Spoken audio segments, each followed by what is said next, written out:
Witnessing my husband's selfish claim over the house of my late father, with whom we were living, as he declares, "I'm going to make my father-in-law's house mine. Can you really not understand anything?" My husband's shallow remark made me laugh beyond surprise, seeing my long underestimated husband's family cornered by my retaliation. I, Katie Manning, had been living with my father and my husband Ben since my mother passed away when I was in high school. My father raised me with endless love. My deep affection for my father remains unchanged. When I proposed living with my increasingly worrisome father to Ben, he warmly welcomed the idea of us living together in our home.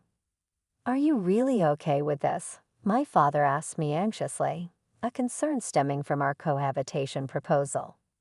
When I suggested living together, he initially smiled happily, but soon looked worried. "I am always worried I might be a burden to you." My father always considered my feelings. However, after I expressed my desire to stay with him and Ben agreed, my father accepted with a smile. Today, Ben and I are moving into my childhood home. We began unpacking the boxes brought by the movers. Again with this, "Hadn't I always said this is what I wanted?" My father chimed in. "You're right, Dad, plus this place has better access to work, which is also convenient for me," we explained, and my father nodded with a faint smile. After unpacking, we found my father had prepared coffee for us. I was about to take a coffee break when I heard footsteps coming downstairs. "I thought you might want a break, so I prepared some for you too," my father said. Grateful for the warm hospitality, Ben and I enjoyed a break with him, feeling happy about the enriched life that lay ahead. After a short rest, we resumed unpacking, rolling up our sleeves for another push. "Hey, if you want, you can quit your job. It's okay to stay and support your father during the work." Ben made a surprising proposal, pausing me in astonishment. "What do you mean?" I asked, thinking about it. "Think about it. Moving back here, we've cut down on our rent expenses, right? If you quit your job, taking care of your father and having fewer worries might be better, right?" Currently, both of us were with me mainly handling household chores, though Ben helps sometimes. Our days are still quite busy. I mulled over Ben's suggestion, feeling delighted at the prospect of spending more time with my father. Moreover, focusing on household chores seemed like it would reduce both mental and physical stress. Ben's proposal was very appealing, but it meant becoming financially dependent on him, which worried me. Grateful for his acceptance of the cohabitation, I pondered whether I should rely on Ben further. With a change of living environment, we decided to continue as before for now. "I don't want you to overdo it, but the cohabitation proposal was mine," Ben said. I felt I couldn't always depend on Ben. A month has passed. "Hey, maybe quitting your job for your father's sake is the best after all." When Ben suggested this again, I also thought it might be the best course of action. Living together turned out to lighten my daily load unexpectedly, mainly because my father took on household chores. Returning home, I found my father had already prepared dinner or cleaned the house. Yet this seemed to increase his burden, making me feel— Today I was watching TV with Dad, but can you keep it down? "I'm eating," Ben snapped. When my father is nearby, Ben is as kind as he used to be. But lately, when it's just the two of us, he becomes quite cold. I feel like my quitting the job has added stress on him, and all I can do is apologize. After Ben finishes his dinner, I start to prepare his favorite evening drink, but he gets up to leave the dining area. "Where are you going?" "What about your drink?" I ask. "I'm going to take a bath," he answers shortly and leaves, closing the door behind him with a bang. Whether he's in a bad mood or simply tired, these days leave me unable to help but sigh. The next day, I wait for Ben's return after my father has gone to sleep. But even past midnight, he hasn't come home. Worried, I try calling him, but get no response. Just as I start to panic, thinking something has happened, an email arrives. What? The cold text of the email seems to convey his feelings. Despite siding, I felt relieved that he was safe. Still at work. I was worried because it's late, I replied, and his response came quickly. On a business trip. Those few words let me know he wouldn't be coming home tonight. I hadn't been informed about the trip, and I wish he had told me sooner. But expressing that might only irritate him further. So, you're on a business trip? Got it. How long will you be away? I sent this message, but no reply came after that. Ben's business trips became more frequent, and he stopped telling me when he would leave or return home. My father, trying to be considerate, would ask about the situation when Ben was home, and he would answer with a cheerful smile that no longer seemed directed at me. No problem. I'm working hard for our family. Seeing his reaction made me feel like he was dissatisfied with me. And though I suggested we talk, he would say, I'm just busy, or I'm tired, let's talk later, and we never had a serious discussion. Eventually, Ben rarely returned home amid growing distrust. I began to suspect he might be having an affair when I unexpectedly received a message from my mother-in-law. I need the address of the company Ben works for. A one-line email without any greetings. My in-laws have not been fond of me since the beginning of our marriage, throwing harsh words and malicious actions my way, leading to a natural distance between us. Ben understood this situation, and although it never worsened our relationship due to my in-laws' issues, it didn't improve either, and we continued to keep our distance. Receiving this sudden email from my mother-in-law, I pondered its intent before replying. It's been a while. May I know why you need Ben's work address? After sending this reply, it seemed she was indeed upset as I immediately received an angry call. Hello, it's been a while. There's no it's been a while. You've made Ben take care of your father and quit your job to do nothing at home. How can you do such a thing? Because of you, he's now returned to our house. He forgot his lunchbox today and went to the office, so I'm trying to deliver it. What are you going to do about this attitude? It's unforgivable. Give me the address right away, and from now on, Ben will be living at our house. Shocked by my mother-in-law's angry words, I was left speechless. It turned out that the days Ben claimed to be away on business trips, he had actually returned to his parents' home. Learning how my in-laws spoke about me was deeply shocking. It was Ben who said it would be okay for me to quit my job, yet I couldn't help but feel his true intentions were different. Overwhelmed with sadness, I felt like I couldn't stop my tears. Without arguing, I simply provided Ben's work address and ended the call. Trying to calm myself, I made some coffee in the living room. When my father came in, asking him if he would like some coffee with a smile, as usual, he looked at me, smiled back, and accepted. As we enjoyed our coffee, my father started talking about the past. Your mom and I used to argue a lot when we were young. There were many misunderstandings, but we always tried to be honest with each other, and that's how we solved many issues. Couples who can argue and then fix their relationship might understand each other better and become stronger, he said warmly. His words deeply resonated with me, and I decided to have a serious conversation with Ben. Afterward, I sent an email to Ben outlining the facts from my conversation with his mother and expressing my desire to talk. However, Ben replied dismissively, making me sigh deeply. Anger towards Ben began to build inside me. I wanted to respond immediately in my emotional state, but took a deep breath to calm myself. This situation led to Ben stopping his contributions to our household finances. Attempts to contact him were met with silence, and messages about living expenses were ignored. My love for him gradually faded due to his selfish behavior. Finding no meaning in our marriage, thoughts of divorce crossed my mind. I was disappointed in Ben for being so irresponsible and self-centered. However, not wanting to worry my father further, I decided to postpone discussions about divorce and support myself using my savings from before we were married. Getting used to Ben's absence, I enjoyed my days with my father until he suddenly fell rushed to the hospital. We were told he didn't have much time left. Overwhelmed and unable to stop my tears, I couldn't hear the doctors or nurses visiting my father's room. He tried to smile and apologized for worrying me. Holding his hand, I smiled back, saying, "Don't worry, you'll get better," despite my eyes swelling with tears. Seeing my father, who looked sad despite laughing and asking, "What's with that face?"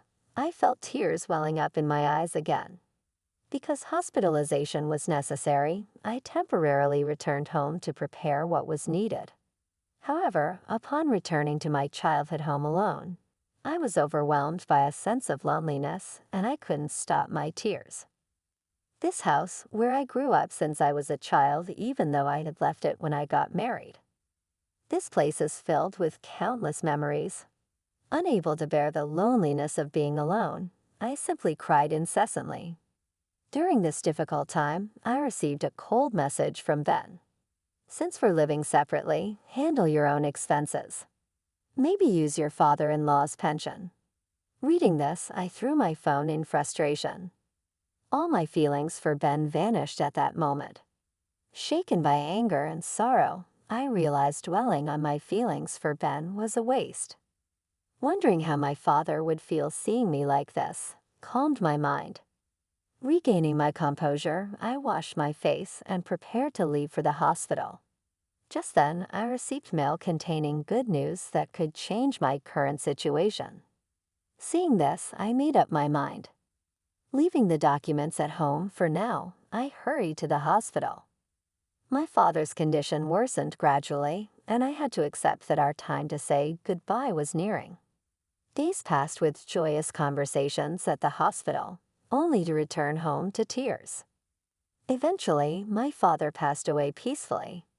I was there to witness his serene departure, but the sense of loss overwhelmed me, leaving me in tears. However, the legacy my father left was immeasurable and deeply etched in my heart. The funeral, with the help of relatives, went smoothly, but Ben and my in-laws did not show up until the end. I hadn't specifically informed them about my father's passing, so I hadn't expected them to attend. Nonetheless, it seemed they had learned of his death through relatives. Because a few days after settling the estate and paperwork, Ben suddenly appeared with a lot of luggage. "It's been a while. I heard your father passed away." Seeing Ben's face stirred anger within me, but I suppressed the impulse and took a deep breath to remain calm. "What do you want? What's with the luggage? Isn't that a bit harsh for a husband returning home?" "Oh, this luggage is my parents' stuff, huh?" The fact that Ben used the word husband was profoundly irritating. His words made no sense to me. After he had left the house, stopped providing for living expenses, and lived as he pleased, claiming now to be a husband was beyond surprising. It was enraging. I was at a loss for words. "Were you waiting for me, jobless, struggling with living expenses, and left alone to care for your father? Happy? Are you so happy you're speechless?" "No, it seems I was the one caught in your plan." Ben's mention of a plan caught my attention, prompting me to ask for clarification. The answer I received was unbelievable. Living with an old man was something I couldn't accept, impossible to live with the elderly. But saying that might make you think about divorce. If we divorced, I couldn't get this house.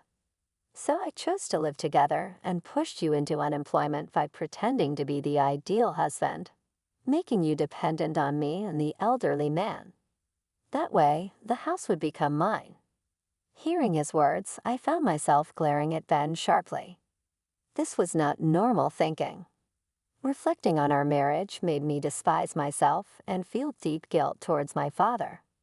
I struggled to contain my trembling. "Your story doesn't add up. You're the one who left and stopped paying the living expenses." When I pointed this out, Ben scratched his head in annoyance. Yeah, I had reached my limit. I didn't realize I was so short-tempered. But I thought the plan would work even without me, assuming you wouldn't have the courage to bring up divorce. His smug smile made me forget what had ever attracted me to him. I no longer wanted to see his face or hear his voice. My feelings towards Ben had become unbearable. The plan worked. This house might be old, but it's spacious and well located. It'll be worth a lot when sold. From today, my parents and I will live here. Could there be anyone more self-centered? It seemed morality was foreign to him, which wasn't surprising considering his parents. As I stood dumbfounded, he continued to insult me further. The house of your father is mine. Get out. Watching my in-laws' belongings being moved in, I realized Ben was completely oblivious to the situation. Ben looked down on me confidently, disrespecting my father and making it impossible to leave things as they were. Seeing Ben standing there so smugly made me burst into laughter, unable to hold it back. My sudden laughter confused Ben. Have you lost your mind?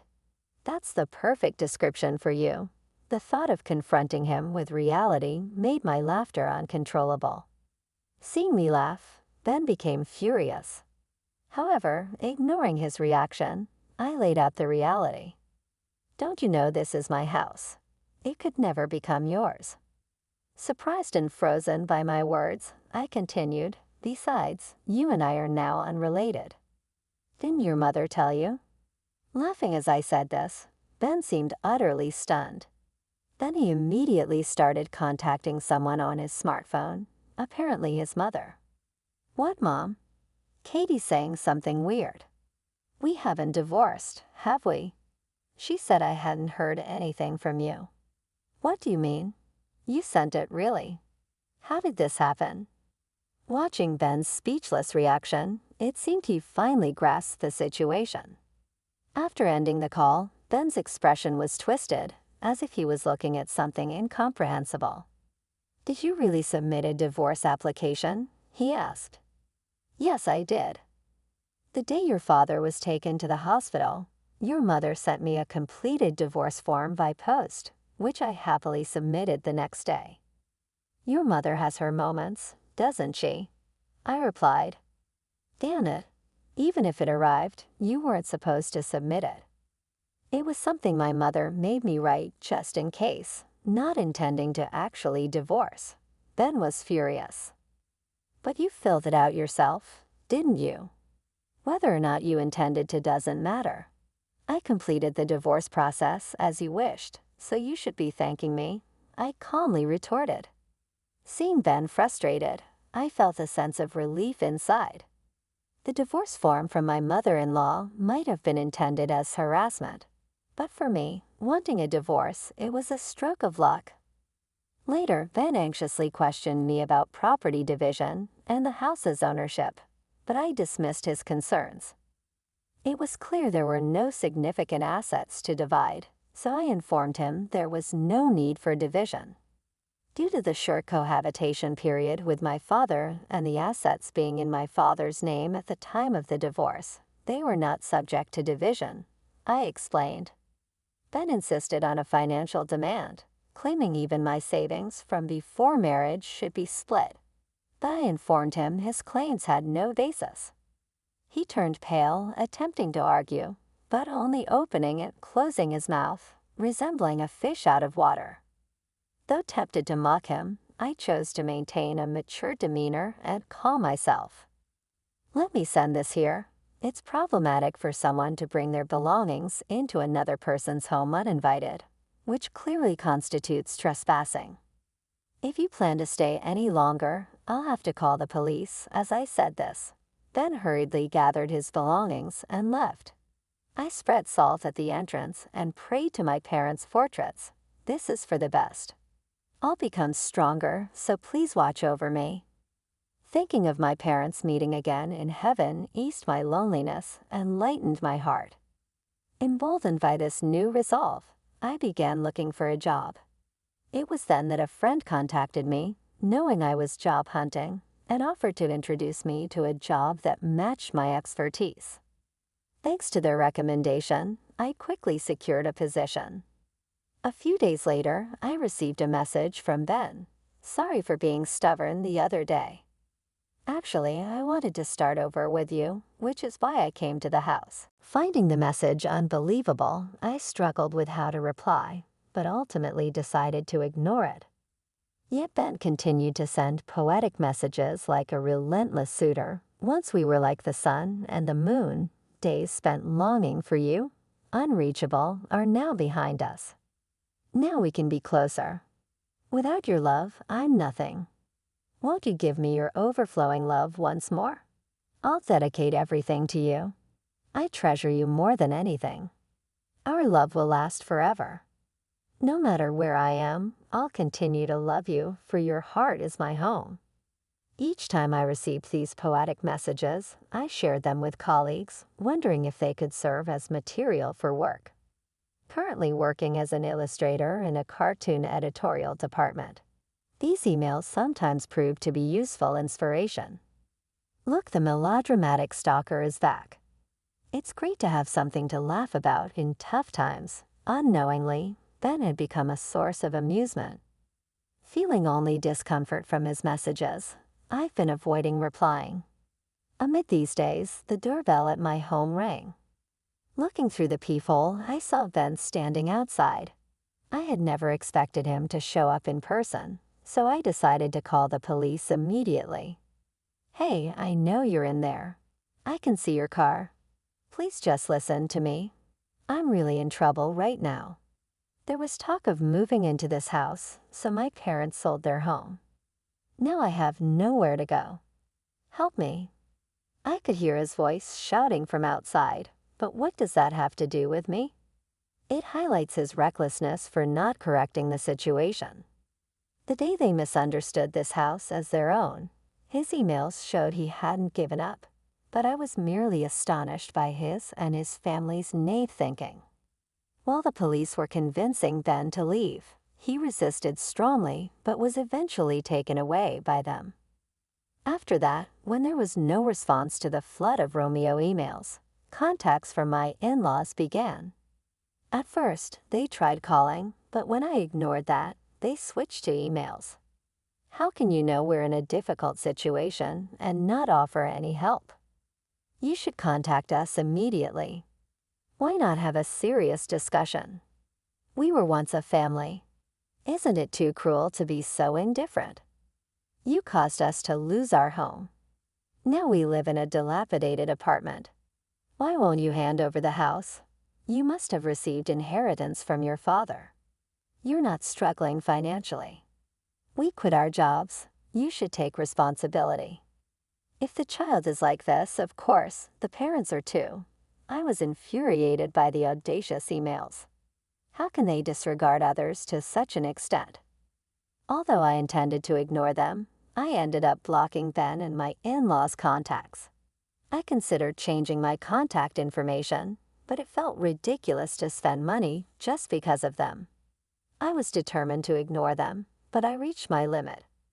I optimistically thought blocking them would restore my peace, but soon realized my approach was short-sighted.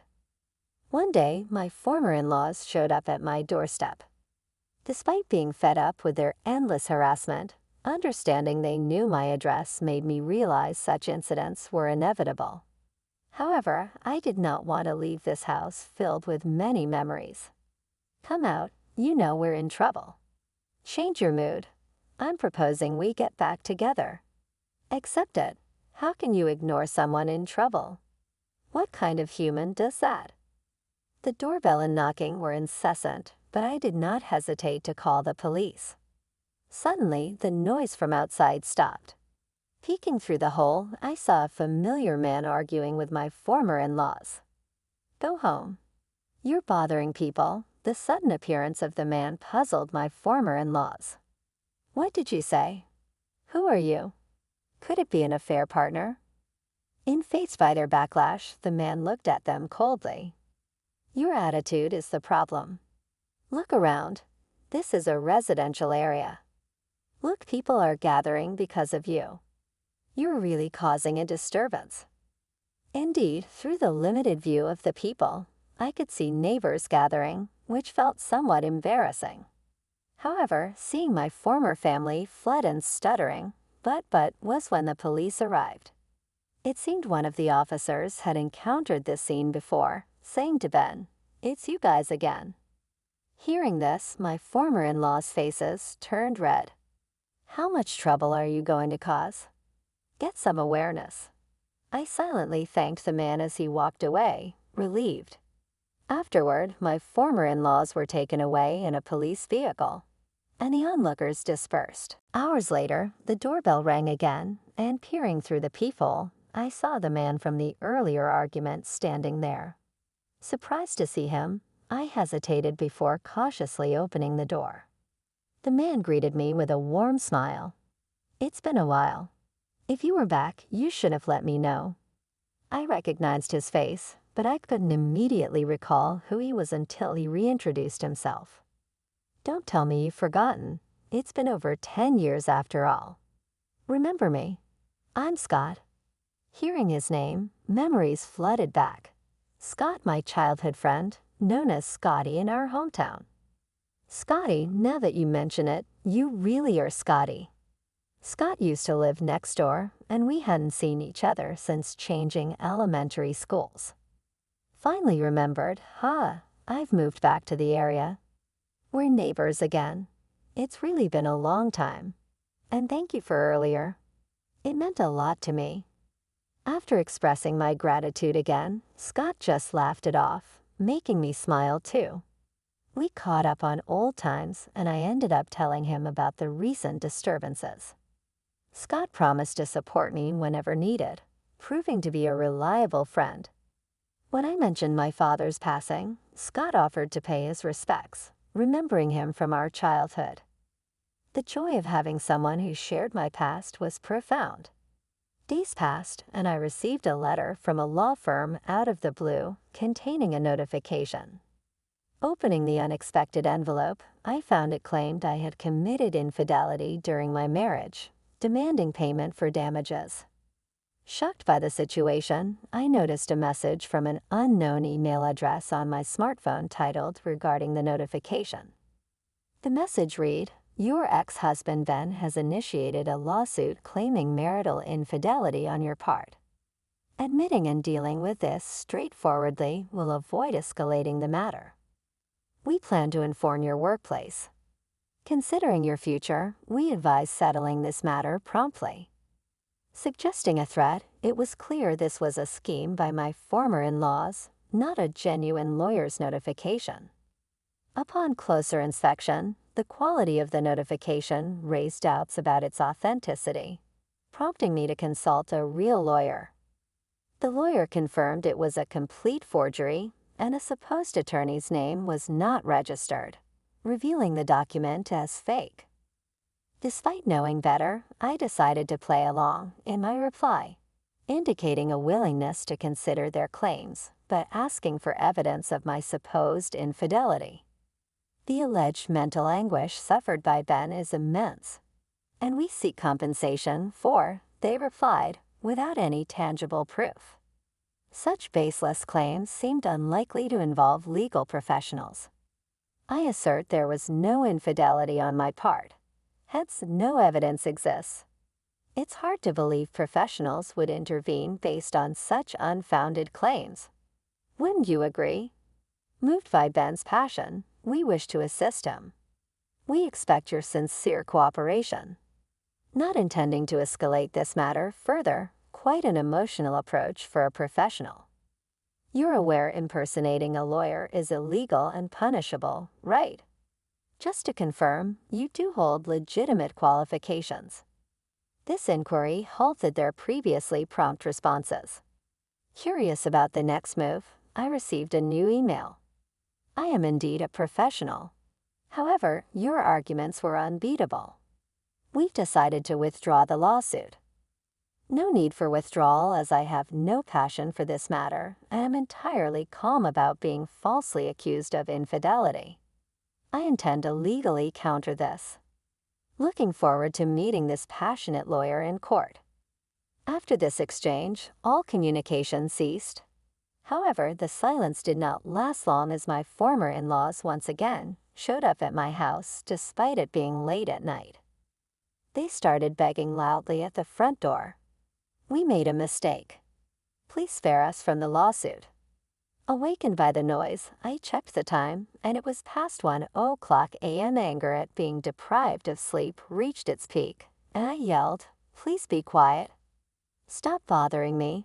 Never having seen me so angry before, my former in-laws couldn't hide their surprise.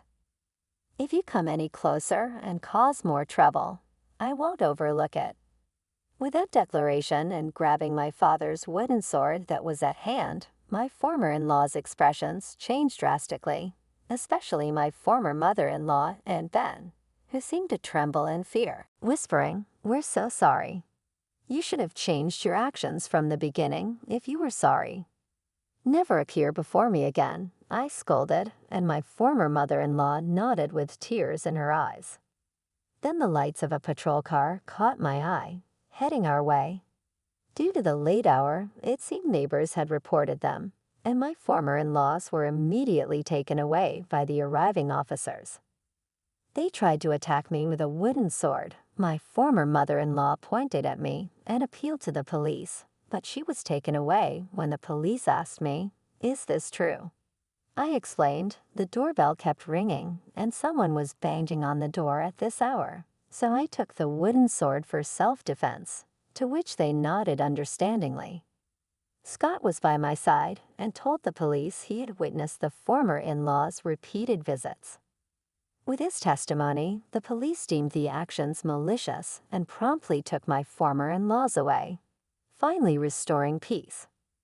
The next day, following Scott's advice, I filed a report with multiple incidents involving the police already. The process went smoothly. Scott mentioned he had noticed the former in-laws' assault the previous night and was about to say something when he heard me shouting. According to him, my voice was terrifying. Subsequently, a restraining order was issued against my former in-laws, and they never troubled me again. Moreover, someone had recorded the commotion, and the footage ended up on the internet, making them the secret talk of the neighborhood. Unable to move due to a lack of financial means, it's unclear how they're living now, but they're probably relying on the former in-laws' retirement funds. As for me, Scott and I grew closer rapidly, and within a few months of reuniting, he confessed his love, and we started dating. Scott always makes me smile, and the time spent with him is genuinely happy.